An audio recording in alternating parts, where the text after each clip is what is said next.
when I ask you what is the most important skill in Smash, then I hope that you will tell me consistency. It is the difference between a flash in the pan and the stuff of legends. Today, we're going to be looking at a seminar that I gave on consistency, where we will be talking about how to think about consistency.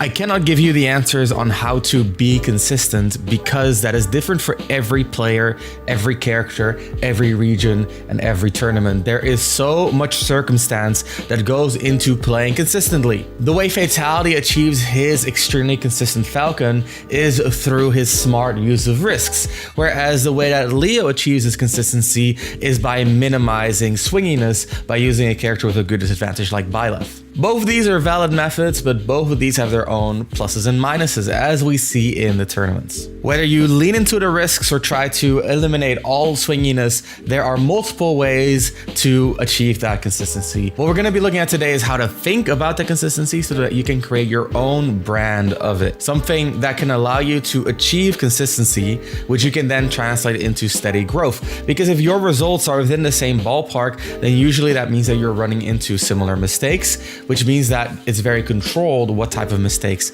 there are on the table, which means that your progression can be consistent as well. Whereas if one time you make mistake A and then the next tournament you make mistake B, etc., it's going to be hard to find that consistent growth. In other words, the path to being a good player is to first find your balance, find your consistency, find your core, and then build upon that core until you become the player you want to be. All that and more in today's seminar, guys. Please enjoy. Be sure to drop a comment. Be sure to like. Be sure to subscribe if you want to see more of this. Of course, all of that stuff lets me know that I'm on the right path and that you want to see more, which I'm sure I got cooking for you. As always, stay tuned for the end of the video. We got a fun fact coming up as well, so you don't want to miss that. For now, everyone, please enjoy. Trying to tell me that I can dodge bullets? Trying to tell you that when you're ready, you won't have to. Let's start with this. Consistency is hard to define, right?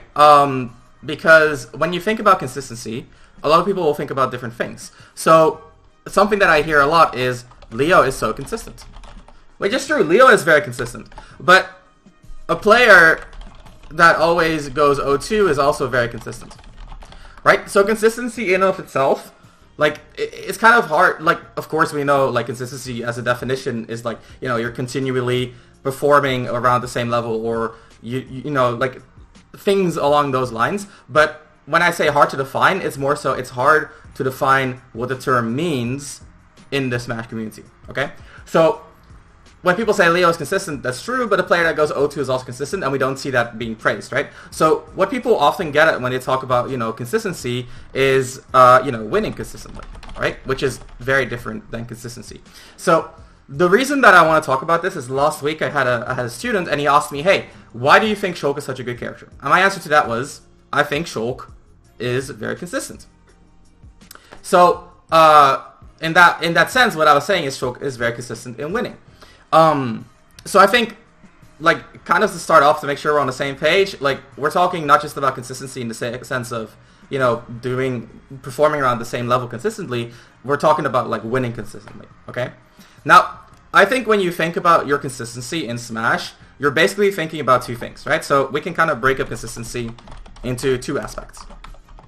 So one is bracket consistency, and the other one is match consistency, okay? Bracket consistency is all about, like, you know, how much influence does a bracket have on how far you get, right? So this is where we kind of get back to, like, Leo, right? So Leo is very unaffected by his bracket in a lot of situations. I think the only thing that really is an outlier for him was, like, Isam, right? When he lost to Isam Pikachu. But generally, like, most top players are very consistent in terms of bracket, partially because of the characters they play, but we'll get into that later. So one part is, like, bracket consistency, right? Probably the most important thing at, like, a top level, because at a top level, your goal is to get far into a bracket. So being consistent in a match has a little bit less relevance, and we'll get more into that later. So bracket consistency, kind of the gold standard for top level play. Match consistency is basically how intense is the fluctuation in your performance on a match by match basis. Okay, so this is basically if you're playing a best 5, how much better are you gonna do? Like, do you have those like off games, or are you the type of player to like do very well one game and then like do a lot more poorly the next, stuff like that, right? So the thing about this kind of like separation, I mean they have they have relation, but you can kind of like look at them as separate aspects of consistency. The cool thing about this is that you can kind of look at how to fix these, and you kind of see a pretty funny coincidence, which is that I think that are kind of like two main things that play into consistency. Okay, so chat, while I drink a little bit, why don't you guys tell me what do you think? What factors do you think play most into consistency? And if you watched the stream last time when we already talked about this a little bit, don't answer. Let other people answer. So what factors do you think play into consistency the most? Practice. Beepus. Not a bad guess. For a player or for a character? See, that's a good question. That's a good question, actually. Game plan, nerves, mood, and state of mind. Kind of relevant to nerves, right? Picking good options, fundamentals, adaptation. Right, so I think here's something that's funny, okay? So this is actually really cool. So this is where we kind of get back to what we started talking about, right? Where it's like, when we talk about consistency, in Smash, oftentimes we talk about winning consistently, right? So if you want to win consistently, you gotta pick good risk-reward options. You gotta have adaptation. You gotta have a game plan. But in reality, for consistency, you don't actually need any of that, right? So for just like sheer consistency, you don't need that. So what I think is very, very helpful for consistency is basically two things, right? So one thing that you guys kind of got at, which is player skill. And the other thing that you need is, or let me actually make this a little bit more clear. So what factors into consistency? Right, so one is like player skill. And the other one is your character matchups, which I think is interesting that nobody mentioned this. But I think it's interesting that Elite Tweet said, is this for a player or for a character? So we kind of see that same separation here, right? So part of being consistent is how good you are as a player, but part of how consistent you are is also the matchups that your character has. And I think the coincidence that you kind of find is that player skill is often what factors most into your match consistency. And that character matchups is often what factors most into your bracket consistency. So in that sense, if you want to be among the top, right, we all know the clip, pick a top tier. But if you want to be among the top, you got to have both, right? You got to have the matchups on deck, and you got to have the player skill. Of course, in Ultimate, it's a little bit harder to define, right? Because, like, say you're the best byleth in the world, no one's going to find byleth practice that are, or byleth practice that is going to help them prepare for you. So in that sense, your character matchups are less relevant if you know, for example, it's an unknown matchup, stuff like that. So player skill, I mean, we went really deep into player skill when we talked about, Europe as a region and what goes into making a good player. And then the other factor, of course, character matchups. So this is all kind of like very, very objective in the sense that, like these are things that you can objectively improve at to become an objectively better player. So the other part of consistency, which is something that Chad also talked about, is mindset, right? State of mind, mood, etc., etc. And I think a skill that you need to, or no, this is not a skill. I think knowledge that you need to gather as a competitor, basically from like day one, is that you need to understand which variables influence your performance. Okay? In other words, you gotta reduce the amount of variables that can influence you to the minimum. So I'll give you an example, right? Say that I'm going to a tournament and I'm playing really bad. Instead of going home and being like, okay, I don't really care about the tournament, I played bad that day, I should think about why I played bad. What made me play bad, right? And because at the end of the day, right, and this is going to be the most important thing, consistency is about control, right? If you can control the factors, you're going to be more consistent. It's the same, like that's why a hard matchup is it's hard to be consistent in a hard matchup. Because you don't always have control over everything that happens. If you're playing Paramithra and your opponent knocks you off stage, you have such limited control over a situation like that that it's very hard to be consistent, right? So consistency is about control. So if we think about mindset, and if we say like, hey, I get tilted by this, or like I played bad that day, or my bracket run just wasn't what I wanted it to be, like reflect on what factored into your inconsistency. And oftentimes you'll find that, hey, maybe the way I think about my own skill level just doesn't reflect reality. So I think a lot of players, they kind of like, you know, go to their locals, they figure out that, you know, they're pretty good. Most players feel like they're pretty good. And then you go to a major and you don't do as well as you thought, and you're like, okay, well, I just played bad. I'll just try next time.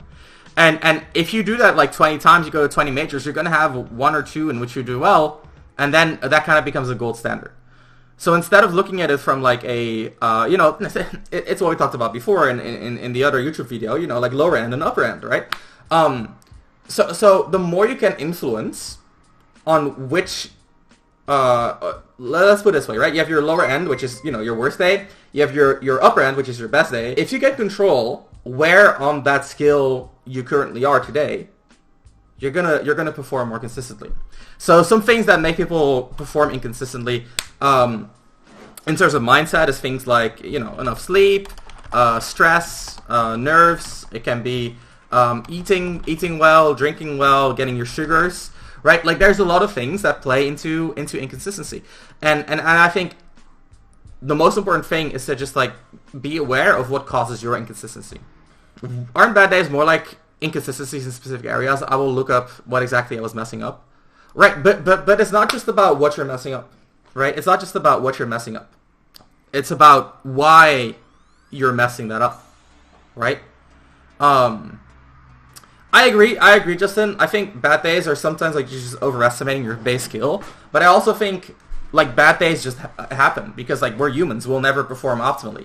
And I think it's fair to say like I know I can potentially like at my 100% I can perform this level, and say that like just hypothetically, right? Say that you're a player who gets to like your ideal level of play, like 70% of the time, and the remaining 30% of bad days. Then it's still fine to say like, hey, this was a bad day because like I usually perform at like a good level, and I think being easy on yourself in that regard is also important for your mindset. Because just saying, okay, I'm not good enough yet, like that doesn't do anything. But understanding why you didn't perform that day, that does way more. I actually think like saying, like, this is kind of counterintuitive, because like there's two ends of the spectrum, right? On one end, it's like I played bad because I had an off day, and on the other hand, there's I lost because they're just a really good player, and both of them are unhealthy.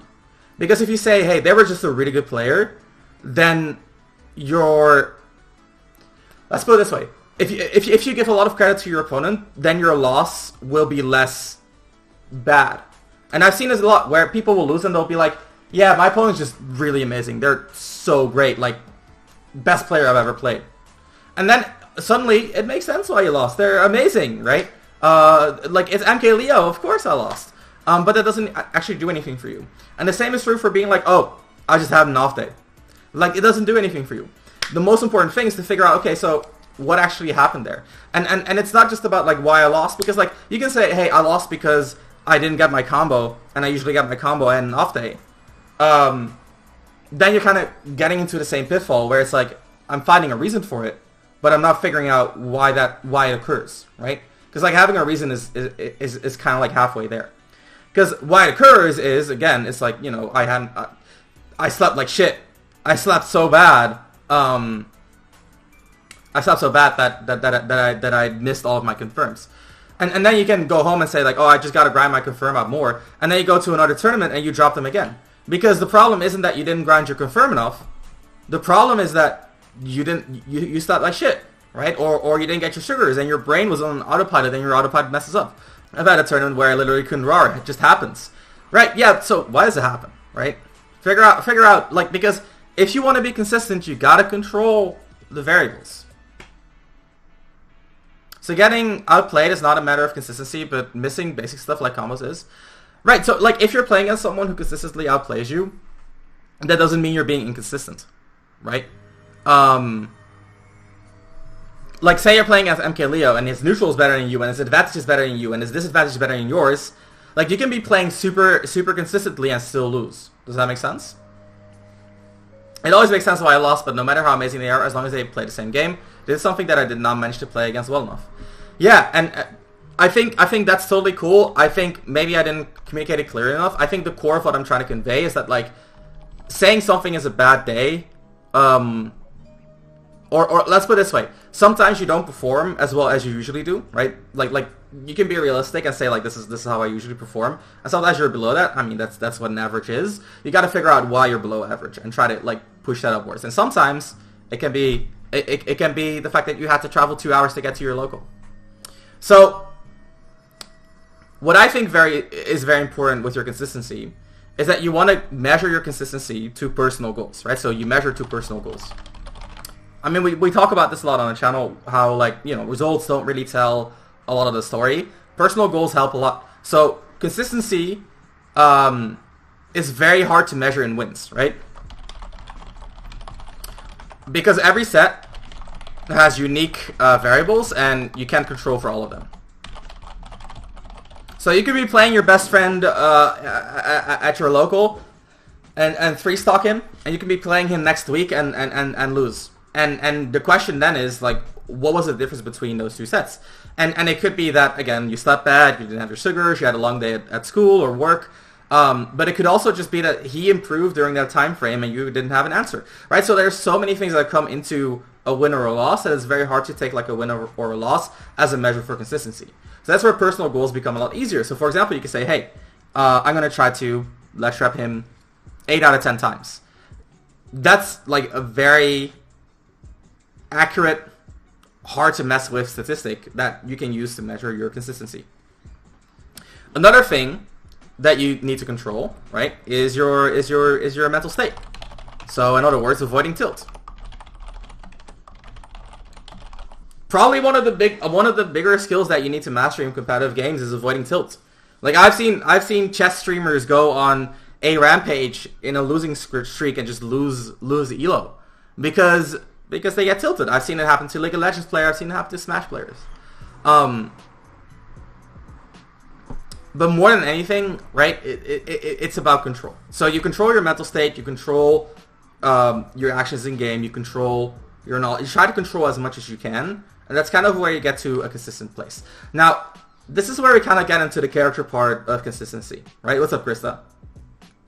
So when you lack control, you're inconsistent. So inconsistency, and I kind of hinted at this before, is like a lack of control over. It can be the neutral advantage. It can be disadvantage. And I think what we kind of see in the Smash community is that people kind of they kind of link inconsistency very narrowly with disadvantage, right? In the community. So I'll give you an example. Chat. Let's do a poll. Can I do a poll? We can do a poll. So, who is more consistent? Byleth or Sephiroth? You guys get the vote. So these characters basically play a very similar neutral, but who is more consistent, Byleth or Sephiroth? So like Sephiroth is a better character, but Byleth is more consistent. And I think that is kind of where we get into a little bit of, it's a little bit dissonant, right? Because what Yellow is saying is very true. Sephiroth is a better character, so he's going to do better more consistently. I think that's a fair assessment. Because when you think about it, inconsistency is a lack of control, right? And if we talk about disadvantage, like, I think Sephiroth has a better disadvantage than Byleth. Straight up, right? Like, Byleth has a better recovery, arguably. Sephiroth's recovery is also super hard to contest. Byleth does not enjoy getting juggled. She has like no tools. Byleth's getting out of the corner for Byleth way harder than getting out of the corner for Sephiroth. Sephiroth has be out of corner, dash attack, has better projectiles. Of course, Sephiroth is lighter, right? Which, you know, makes him less consistent. But there we kind of get into the second part of the story, right? Which is, what about the control of the advantage and the neutral? Who do you guys think has a better advantage? Sephiroth or Byleth? Because I think the answer is pretty straightforward. I think Sephiroth has a better advantage. He has more speed, more range, better landing punishes, better gimps, better juggles. Leg trapping wise, I think Byleth might be a little bit better because of her nair. No, wait, Sephiroth has neutral B as well, right? Like, Sephiroth has a better advantage, right? So Sephiroth has better advantage than Byleth. Who has a better neutral, Sephiroth or Byleth? Again, I'm pretty sure it's Sephiroth, right? Sephiroth has a better neutral than Byleth. So even if you give Byleth the fact that she has better disadvantage than Sephiroth, which I think is arguable, Sephiroth still has way more control over neutral and advantage, right? So you can look at it from a different perspective too, right? So this is a very hot topic in the Smash scene. Roy versus Chrom. Now, I don't even need to do a poll, because I know if I ask you guys who's more consistent, your guys are gonna say Roy. Roy is more consistent than Chrom, right? Which is true. In some ways. So when you think about like advantage, who has a more consistent advantage, Roy or Chrom? It's Chrom, right? Because Chrom doesn't have weak hit tippers. If you think about neutral, who has a better neutral, Roy or Chrom? In a lot of situations, Chrom has a more consistent neutral because he has more range to work with. Confirms it better. Better grab confirms. Stuff like that. There's a lot that Chrom does more consistently in a neutral than Roy does. But at the same time, right, this advantage is such a huge favor for Roy because, Chrom sometimes dies at 0. Exactly, Kodiak. Sometimes Chrom dies at 0. So a lot of people will say, hey, Roy is more consistent, right? So again, we kind of get into this idea that this advantage is kind of the factor that decides consistency in the Smash community. Whereas I think you guys, or you guys, I don't know, I don't mean you specifically, but in the Smash community, we kind of underrate the influence that consistency in advantage and neutral can have on the overall consistency of a character, right? So if we think about characters like that, we actually have, again, I kind of put this in my stream or in my stream announcement post. There's two like very clear opposites at like top level Smash, right? You have Leo playing Byleth, and on the other hand, you have Fatality playing Falcon. So if you think about Byleth, then bracket consistency wise, she actually isn't great.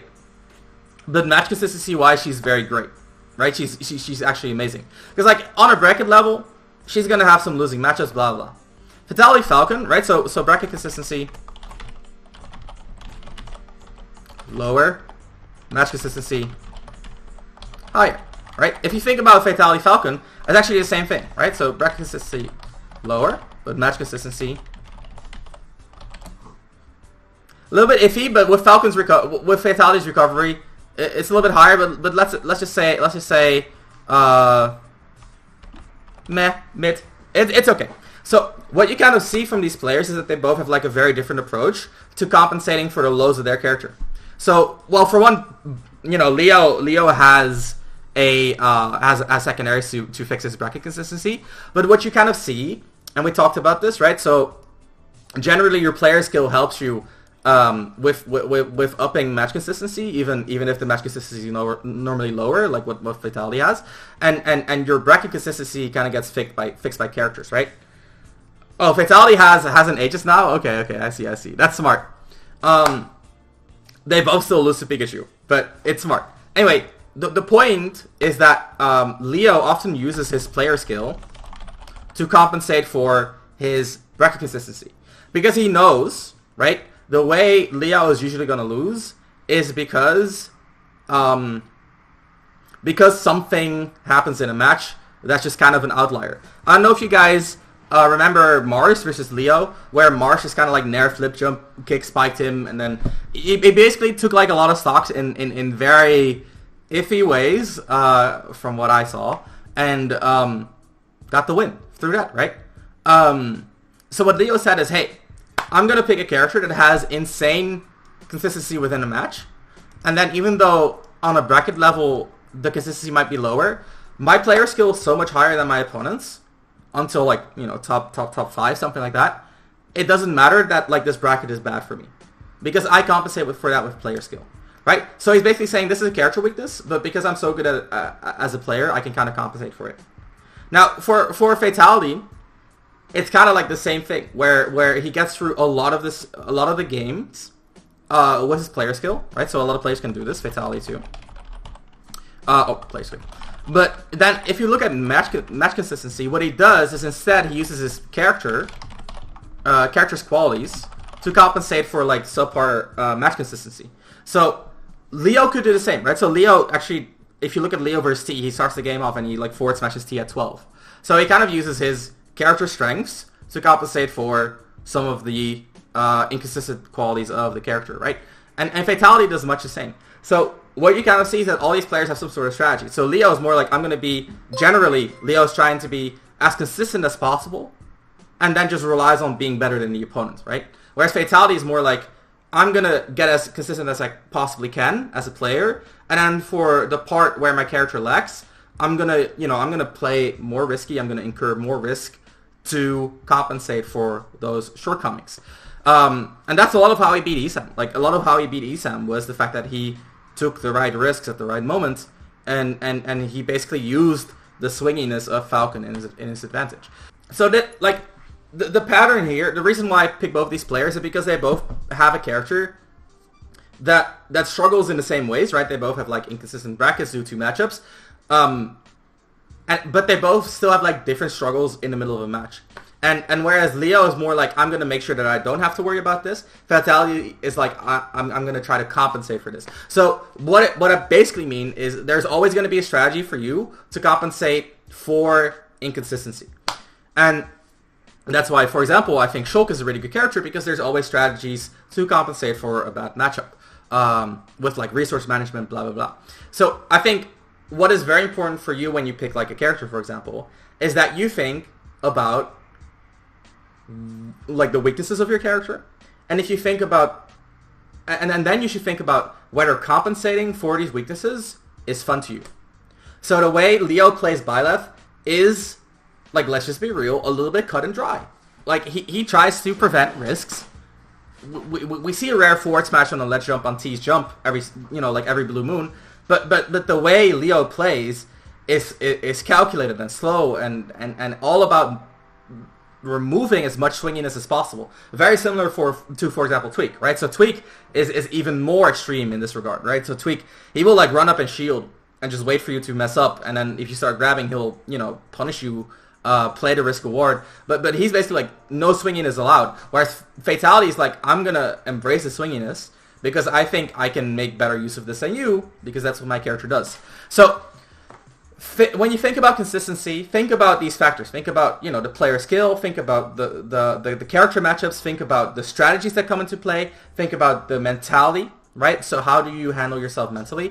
And most importantly, try to have control over the things that make you, or that cause inconsistency. Why is it important to think about if it's fun to you? Because as you get better and better, more and more of the game revolves around weaknesses, right? So, Aki, you play Greninja, right?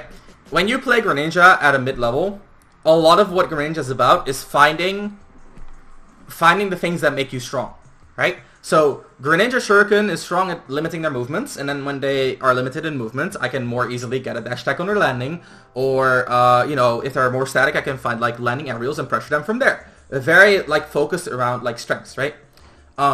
If you play Greninja at a higher level, people will start to focus on your weaknesses. So it's like, hey, he's using Shuriken, so instead of being static, right, instead of, playing into his strengths, I'm going to try to, like, zone break him for using it. Or if he if I'm going to be more static after shurikens and he's going to jump in on me, I'm going to focus on parrying the landing aerial and just mitigating the mix-up entirely, right? So as you get a higher and higher level, matchups revolve more and more around weaknesses. So what makes a character fun is often going to be how well you can compensate for their weaknesses. And if compensating for weaknesses is not fun, then you're going to feel frustrated by the character, you're going to, you know, feel less motivated, etc., etc. So, example for me, I started off the game playing Pokemon Trainer. Pokemon Trainer strengths are a lot of fun to me. I think, you know, having multiple characters, multiple playstyles is really cool. I love Squirtle. He has like that close-up, he has a close-up pressure. He can try to, like, you know, control mid and long range with neutral B. Just overall fun to play, right? Good out of shield. Ivysaur, nice zoning. You know, huge juggles, nice kill confirms, downer. Charizard, up out of shield, up out of shield, multiple jumps. Just so many funny things, so many cool things to do with the character. And then as I got better and better, people just started using the weaknesses. And, like, the way to play around the weaknesses is not fun. The way to play around weakness for Pokemon trainers is to never go to Ivysaur. Unless you have an advantage, in which case you go to Ivysaur. And then if you drop the advantage, you go away from Ivysaur, right? You stop playing the character. So, like, that entire strength doesn't matter anymore. Because if I want to play around the weaknesses, I cannot really play to the strengths as much, right? So, having fun with your character's weaknesses is very important. I play Plant and I completely understand. Yeah, dude, I think Plant is a very clear example as well. Like, Plant's strengths are really fun, right? He has amazing vertical control, good anti-airs, nice traps, funny setups. But at, like, a high level, when people start playing more grounded, at high level, when people stop falling for the traps, you just stop being able to do a lot of the things that make Plant fun. I just didn't enjoy Wolf anymore. I kept trying, but all I felt was frustration for about 3 months. Yeah, so, like, Wolf is another example of a character like Byleth, right? Who's, like, very much about minimizing swinginess, which is especially hard for Wolf because of his recovery.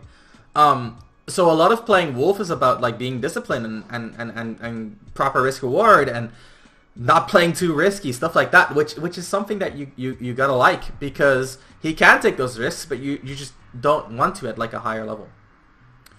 In that case, would I be more consistent as a player if I played an objectively worse character, if I enjoy playing around their weaknesses more? Not necessarily. I think if you want to be the most consistent, you play the best character in the game. But I think if you want to be the most consistent about improving, then you're best off playing a character that you enjoy more. The more I have to play around weaknesses, the more fun I have playing Hero. Yeah, so Hero is another character with a lot of, like, resources, and resource characters often have, like, you know, a lot of strategical answers to issues in the game. So if you think about Hero, right? So, like, a lot of people kind of downplay how hard Hero is to play because your local Hero player, Psych Up, what's the other one? God, I forgot the name. The 2 buffs that make you stronger. And then you just, like, run around and try to force Oomph. Exactly. I'm sorry. Jeez. Oomph and Psych Up. I don't know. Thank you, chat. I've been playing as a hero in a while. So you play as your local hero. He gets the double buff. So he looks for a crit smash. And it just feels like the character is kind of silly. But at the same time, like, you have your menu that every time you open it has a unique set of spells that influence the upcoming set of spells, and because of that, you're kind of, like, juggling not just, like, the current spells and the current game state, which is also often pretty unique, right? But also, like, the future spells that, as a result of your draw, change, which means that the next menu that you open has a different risk reward. So you're constantly, like, managing all of these risk rewards and these choices and these probabilities in unique situations with unique outcomes. Which is really hard to do, but at the same time, it means that, say that you're playing as someone who really abuses a certain part of your gameplay, you can set up your resources in a way that favorably lets you counterplay these situations, so you get a lot of strategical depth, and that to me too is very fun to play around. So I totally get that. Anyway, I think that's about all I had to say about consistency, right? We talked about a lot, but the most important thing is to just try to control. Hope you guys enjoyed the seminar on consistency. I hold these classes about every week on Friday. So be sure to follow me on Twitter and join my Discord. Links in the description down below if you want to join in on conversation. And check some of these out live. They're definitely fun and I always enjoy doing them. So If you're interested, be sure to come through. For today's fun fact, did you guys know that in Brawl, Zero Suit had the only down smash that only hits in the front? As in, there were no other characters that had a down smash that only hit on one side. Nowadays, that title is shared with Mewtwo, the FGC characters, I think Ryu, Ken, Terry, and Kazuya, as well as to some degree Lucas. I know one of his hits behind him as well, but there are a few characters that nowadays hit on purely the front side, but in Brawl, it was only Zero Suit. So, fun fact, keep that in mind when you're playing Smash Trivia. For now, I'm going to be signing off. Hope you guys enjoyed today's video. I'll see you guys soon for another one. For now, stay smart.